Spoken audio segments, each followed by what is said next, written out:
যুক্তরাষ্ট্রের university of south ফ্লোরিডায় Bangladeshi PhD শিক্ষার্থী নাহিদা সুলতানা বৃষ্টি হত্যার ঘটনায় স্বজনদের মাঝে শোকের ছায়া নেমে এসেছে।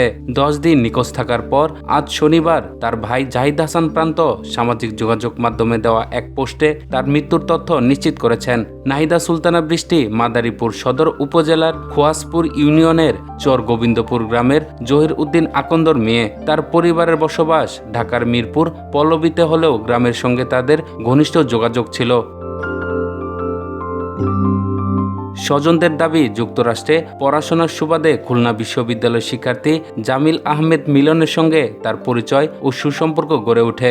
গত 16 এপ্রিল লিমনের রুমমেটের সঙ্গে বিরোধের জেরে দুজনকে বিশ্ববিদ্যালয় ক্যাম্পাস থেকে অপহরণ করা হয় বলে অভিযোগ করেন তারা।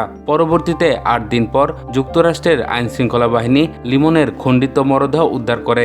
একদিন পর ডিএনএ পরীক্ষার ভিত্তিতে বৃষ্টিকেও হত্যা করা হয়েছে বলে ধারণা করেছে দেশটির আইনশৃঙ্খলা বাহিনী। এই ঘটনায় এলাকাবাসী ও স্বজনদের মধ্যে গভীর শোক ও ক্ষোভ বিরাজ করছে। তারা দ্রুত হত্যাকারীদের শনাক্ত করে দৃষ্টান্তমূলক শাস্তির দাবি জানিয়েছেন। উল্লেখ্য, নাহিদা সুলতানা প্রায় 7 মাস আগে নোয়াখালী বিজ্ঞান ও প্রযুক্তি বিশ্ববিদ্যালয়, বাংলাদেশ প্রকৌশল ও প্রযুক্তি বিশ্ববিদ্যালয় বুয়েট থেকে পড়াশোনা শেষ করে উচ্চশিক্ষার জন্য যুক্তরাষ্ট্রের সাউথ ফ্লোরিডায় বিশ্ববিদ্যালয়ে যান।